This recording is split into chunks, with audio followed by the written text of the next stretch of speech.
નમસ્કાર, આપ જોઈ રહ્યા છો નેશન પ્લસ ન્યૂઝ। હું છું આપની સાથે હેતલ ભગત। બનાસકાંઠા જિલ્લા એલસીબી પોલીસે રાજકોટ ગેમ ઝોનમાં સર્જાયેલા અગ્નિકાંડની ઘટનામાં સંડોવાયેલા આરોપીને ઝડપી પાડી વધુ કાર્યવાહી હાથ ધરી છે। રાજકોટના ગેમેઝોનમાં અગ્નિકાંડમાં લોકોના જીવ હોમાયા હતા, ત્યારે ગેમેઝોનના ભાગીદાર આરોપીને પોલીસે રાજકોટમાંથી જ ઝડપી પાડ્યા હતા, પરંતુ કેટલાક આરોપીઓ ત્યાંથી નાસી છૂટ્યા હતા, જેમાંથી એક ધવલ ઠક્કર નામનો આરોપી પણ રાજકોટથી નાસી રાજસ્થાનના આબુ રોડમાં સંતાયો હતો, જેની બાતમી બનાસકાંઠા એલસીબી અને રાજકોટ પોલીસને મળી હતી, જેથી બનાસકાંઠા એલસીબી અને રાજકોટ પોલીસે ટીમો બનાવી રાજસ્થાન ખાતે મોકલી હતી, જેમાં રાજકોટ ગેમેઝોન અગ્નિકાંડના આરોપી એલસીબી પોલીસને આબુ રોડમાં દેખાઈ આવતા તેને ઝડપી પાડ્યો હતો।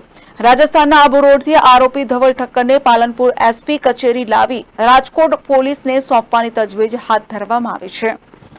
Bureau report, Nation Plus news, Banaskantha.